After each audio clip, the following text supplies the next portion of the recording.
Holly, there's much talk about food sustainability in all aspects of society these days, but you very much walk the walk and live the life.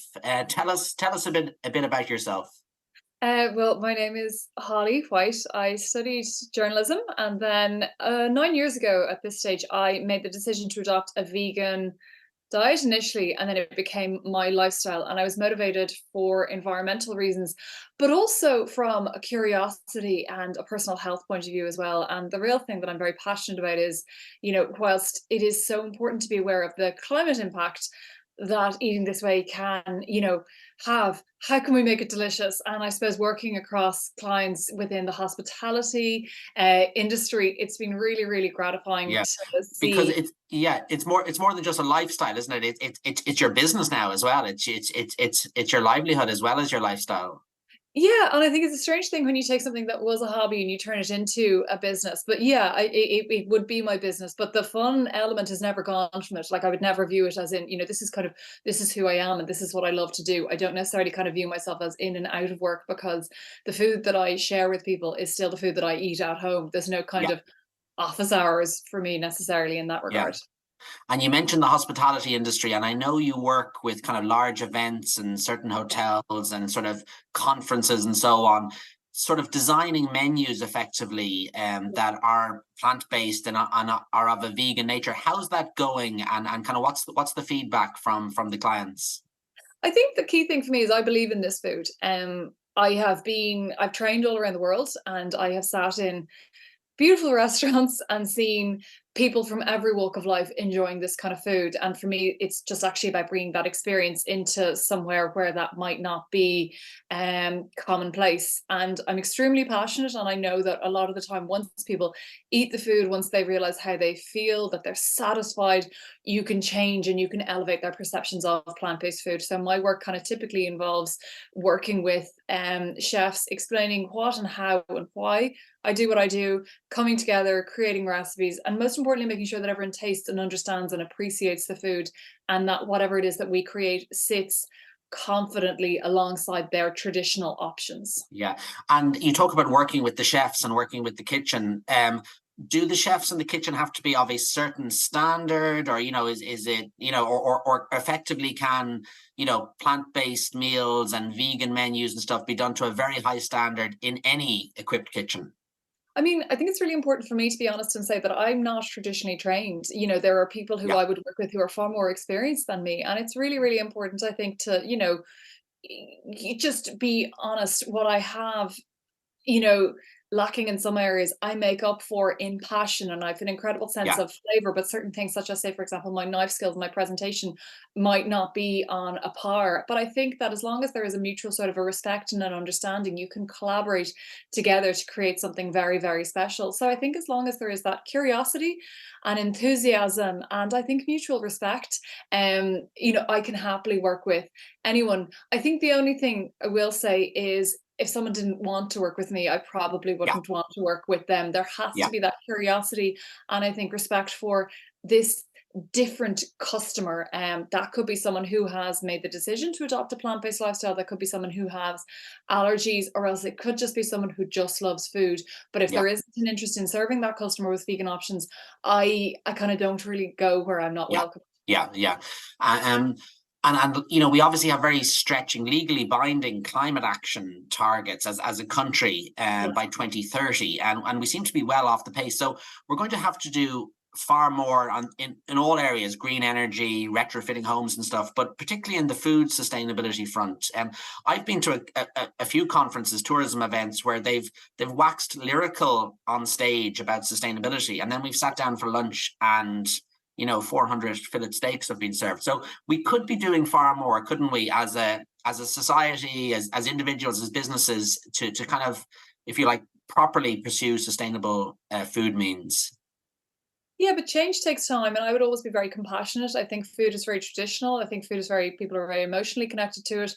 And, times are changing, trends are evolving very, very quickly, and it can take time sort of for the practical element to catch up with that. Yeah, I think there's an enormous reverence. A lot of us would have grown up very traditionally with, things like steak, having this kind of revered feeling of luxury. I think especially within hospitality, there is that feeling of wanting to treat people well. And I think what I'm hoping to do is to generate a circumstance whereby plant-based options can be served, and there is still that feeling of we're taking care of people, and Yeah. there's an education bridge that needs to be gapped, and that takes time. And I would be hugely compassionate, and I think as long as people are open-minded and curious, we don't need a rap on the knuckles. We just need to open our minds and our hearts towards more ideas, whilst being compassionate for what has been done historically in the past. We need to be open-minded, as you said, for practical environmental reasons, about what we need to do in the future. Yeah. And you mentioned luxury there, and like some people have an assumption that, vegan food or plant-based food is limited and whatever, but it can actually be done to a very high standard. I know from personal experience, because my wife was at a recent event in the Marion Hotel, the International Women's Day event, and was absolutely talking, about the quality of the food and the quality of the whole meal. Yeah, and it's wonderful. And that there was a few people who were kind of very much supporting that to come about, and it was a beautiful moment. Avril Bannett and the team that I work with in Compass, and also the team in the Marion Hotel, who I have a phenomenal relationship, and that is coming up on 4 years, and we've created incredible vegan options. But yeah, to do exactly as you said, a very special lunch and have it entirely vegan was, I don't necessarily like using the word gamble, but it would have been, you have an audience, you want them to be delighted, ecstatic, happy, Yeah. and yet you're serving them plant-based options. But, within that hour that the lunch took place, what you're doing is you're sparking conversation. And Yeah. exactly as you said, your wife went, she loved it.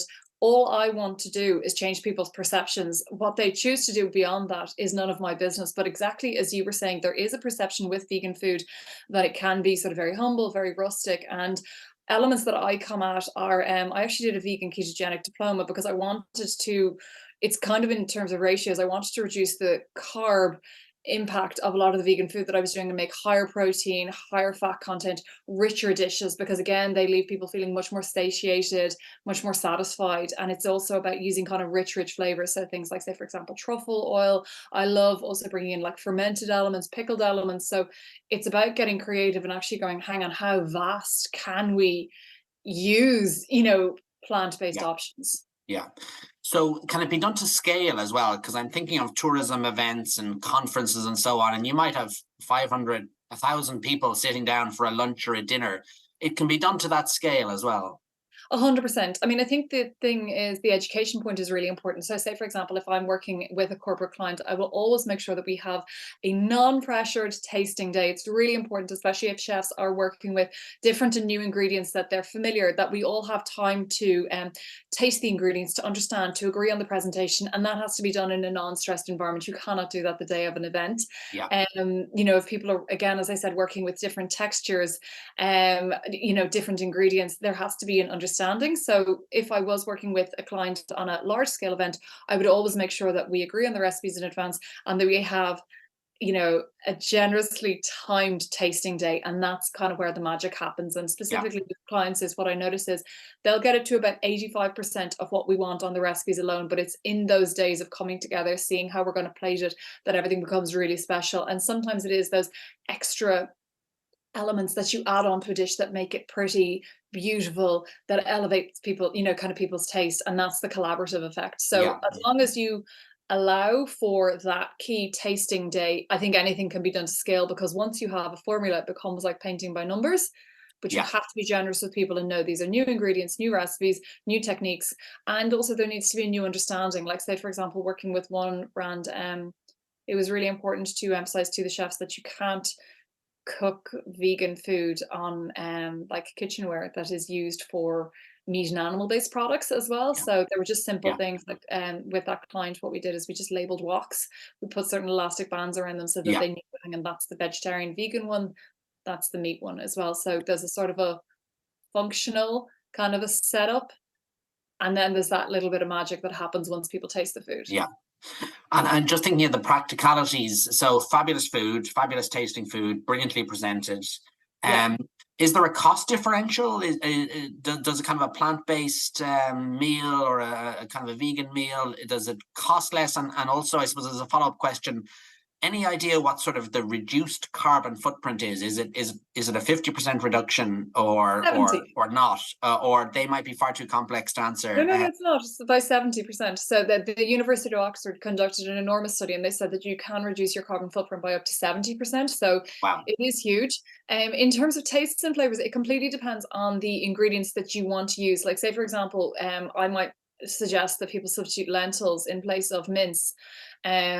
A 500-gram bag of lentils costs €1.20. 500 grams of mince, I wouldn't be sure, but I would say it's probably on a multiplier of about 5 Yeah. for that. And then in terms, so you can be cost effective there, but then equally, I love using like a lot of micro herbs. I love things like truffle Yeah. oil and elements Yeah. of, kind of decadence, especially when you are dealing with a premium audience. Like, I've been in social circumstances where, again, people at a table might be eating meat and I'm served something very paltry, and I want people to not feel shortchanged in terms of what it Yeah. is that they're eating. So yes, to answer your question, vegan food can be very economical, but I Yeah. like to look for special ingredients, and there will always be a cost in them. Like, at the moment, there's kind of a moment of, very pretty garnishes like edible flowers and things like Yeah. that. They're quite specifically sourced, but to me, if that's the difference between someone looking at a dish and going, wow, that's amazing, that's really special, I always think it's worthwhile. Yeah. Holly, thank you so much for your time. Where can people learn more about you and the services you provide? Well, the key thing is that I host monthly vegan cooking classes. I have a wealth of recipes, and also, as we've kind of discussed here, I love doing consulting as well. So if people go to holly.ie, all my contact information is there. Great. Thanks so much, Holly.